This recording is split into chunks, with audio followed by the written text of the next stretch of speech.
I left in 1998. I went as far away as I could get from the eastern seaboard. I was addicted, and I didn't see any other way out. So I left. 4,381 miles away is where I went. That's how long it is to drive. But I flew. And then I came back and got my girlfriend and took her back with me. And that was in 1999. I had sobered up, cleaned my act up, and I went back, flew back. She sold all her belongings, all her kids' stuff. She packed up everything. Got a Grand Caravan and a U-Haul. A little 5x8, that's it, not a whole lot. It said 35 miles per hour on the wheel well, maximum speed. I thought, God, I'm never going to get there. Never going to get there going 35 miles an hour. Of course, we didn't have to do that. Knew a truck driver told me, don't worry about that, just go. Don't be doing no quick whipping stuff. Anyway, I bring her up there, and we were hanging out for like 2 months, 3 months, and she had a decent job at a pawn shop, and I was like a daddy to her little girl. And one day I come home from work, and she didn't pick me up from work, so I got a ride home. I was counting my tip money. I was delivering pizza back then. I was counting my money. I had like 181, 182. It's called PFD time. In Alaska, there's a thing called a permanent fund dividend check. And it comes out from the oil money. And they give everybody a little cut who's been there for been there for a full year. They're a resident. So they split the pot with people. So I was counting all this money that I made from the ghetto part of the city that actually tipped like kings that night. And I looked over and I saw this little yellow drawstring on the floor. And back then there was these Marlboro bags, these Marlboro miles that people would buy on the cigarettes, and they get the little UPC codes and turn them in for like shirts, and they would advertise freaking cigarettes for free. They would wear clothes and stuff, advertising freaking cancer-causing.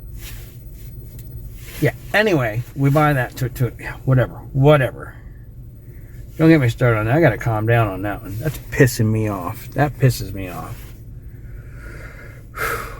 Anyway, I look over and I'm like, why would that be on the floor? Unless somebody was why would you be in a duffel bag? And then I saw that the shoes were gone. I looked up and the clothes were gone. And I looked over and the coin collection was gone. And I looked over and something else was gone. And I thought, let me go out in the kitchen.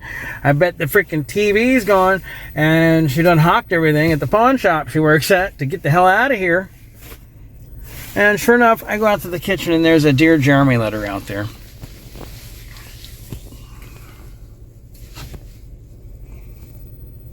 I'll try not to cry.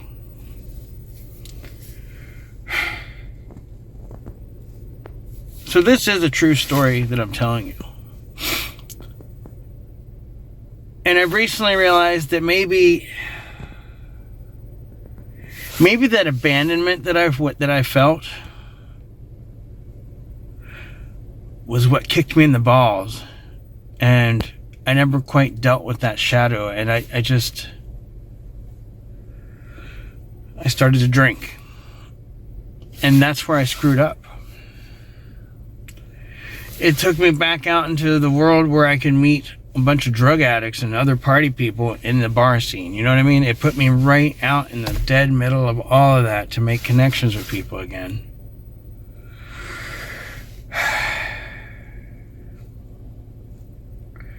So anyway, she left. She had seen the snow. It's called termination dust. When it rains, the clouds come in. It rains, the clouds go away. Morning time, oh my God, snow's coming down the mountain. Next day, you see it happen again. Snow's coming farther.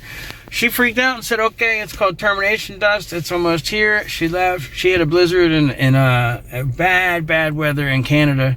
Left way too late, toward about the third week. It was October 22nd of 99. Didn't even make it a couple months. Same year I brought, and she just said, I need my family and my friends. And if you see this, girl, it's okay. I'm not talking shit about you, but I could share the story because this is what I dealt with, like what I went through. And I realized that I already had abandonment issues already. I won't get into that. And I'm just realizing that I had abandonment issues. It's interesting to realize it. But honestly, that's what led me back down the path of using substances. And it's what caused me to start drinking. I met a whole bunch of new people that were doing things. And that's about as much as I want to share about that story. I don't know why I wanted to share that tonight. But yeah, story time. That's true story.